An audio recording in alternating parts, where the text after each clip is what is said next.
Ah bonjour, vous êtes déjà là?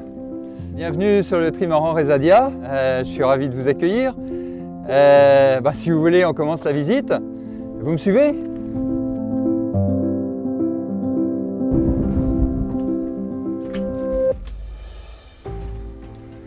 Bon, nous voilà dans la cabine.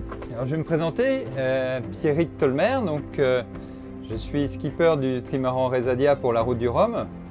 C'est la deuxième participation à la Route du Rhum en ce qui me concerne. Et donc deux participations avec ce même bateau. Alors, je vais vous présenter la cabine. Alors, la partie électronique se situe de ce côté-ci. On voit que en fait, toute cette partie est très proche de la sortie, ce qui me permet d'aller de l'un à l'autre très facilement. Alors, on a des appareils qui sont tout à fait classiques, GPS, radio, mais on a aussi des appareils assez spécifiques comme l'AIS qui nous permet de voir quels sont les bateaux qui sont dans notre environnement et dans combien de temps on va les croiser. Donc c'est des appareils qui sont intéressants. Évidemment, c'est couplé à un système informatique qui permet de faire la navigation et en particulier de prévoir notre route. Donc voilà, c'est tout un poste de travail qui se situe là. Et l'environnement me permet à la fois d'intervenir rapidement sur des manœuvres et à la fois d'être à la lecture de la carte. Et puis je peux surveiller l'ensemble de ce qui se passe autour de moi. Donc ça c'est cette partie-là. Ensuite il y a une autre partie qui est la partie couchage, puisque la banette que je vais utiliser pour la Route du Rhum c'est celle-ci, celle du haut. Voilà, là aussi pour pouvoir intervenir rapidement dehors et aller manœuvrer. Alors dans cet environnement-là, il y a aussi autre chose. Derrière vous, c'est le coin cuisine. Donc, alors quand je dis le coin cuisine, pour la Route du Rhum, ça se limite à une bouilloire, une cuillère, une fourchette. Voilà, je crois que j'ai rien oublié. Donc on oublie toute la vaisselle, ça fait de la vaisselle en moins, et puis on allège le bateau. Donc voilà comment ça se présente. Donc on va poursuivre la visite si vous voulez bien. Bon, ça y est, on est à l'extérieur du trimaran Resadia. Première question, sans doute, c'est de dire, mais pourquoi un trimaran? Alors, en fait, sur un monocoque, quand le vent pousse la voile sur le haut, ce qui fait contrepoids, c'est d'avoir un lest en dessous, c'est-à-dire quelque chose de très lourd. Ce qui fait que ces bateaux-là, pendant des années, ont été très lourds.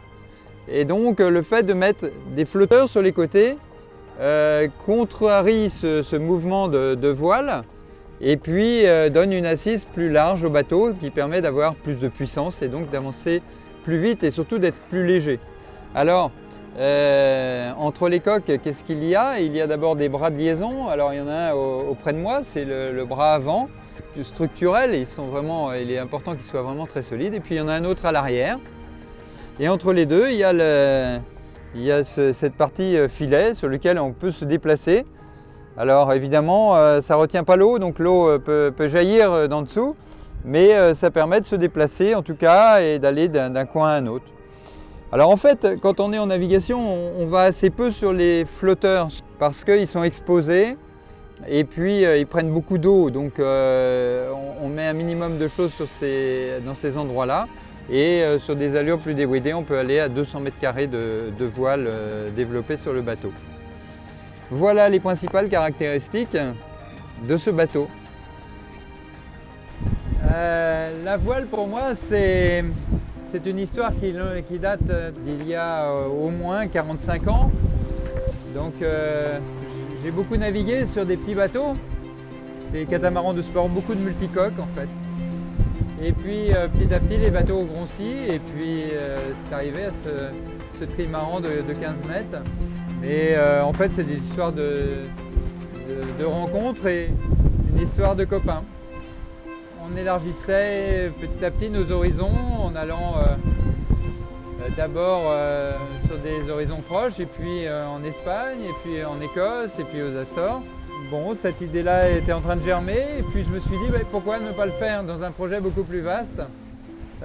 Étant natif de Rennes, Route du Rhum, ça évoque les traversées, ça évoque toute une histoire. Et donc j'ai mobilisé beaucoup de gens autour de ce projet. voilà. Et donc, fort de cette expérience, j'avais envie de revivre la route du Rhum.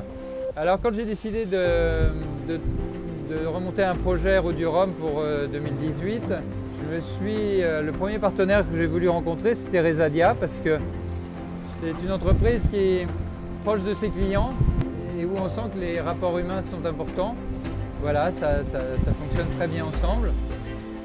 Maintenant, la route du Rhum, la première fois c'était 25 jours tout seul. Alors ça peut être un sujet lié à la solitude, mais en fait je la vis assez bien parce que autour de moi il y a tout un groupe lié au montage de ces projets. Donc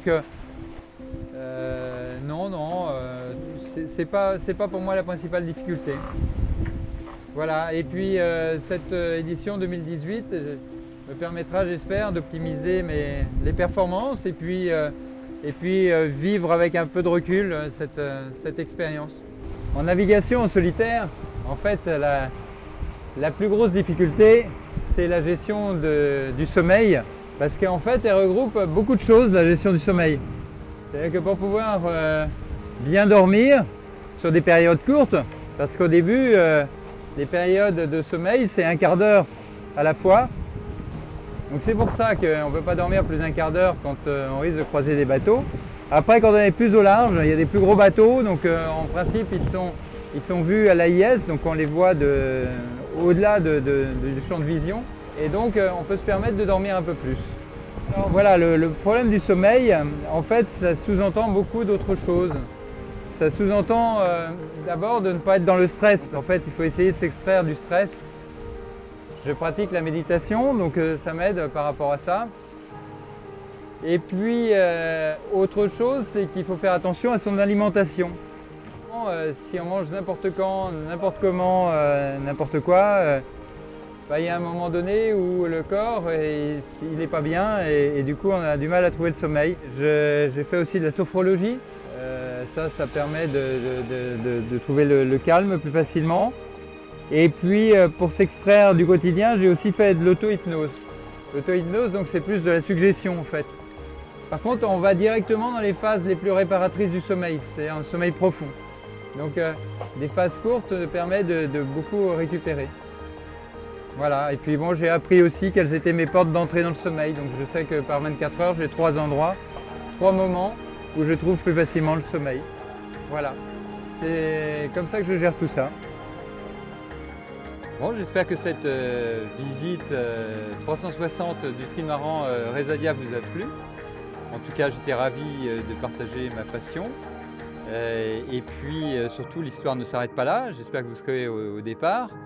Et puis que vous allez suivre la course, que ce soit sur le site Resadia, le site de la course, ou sur Pierrick Tolmer Skipper.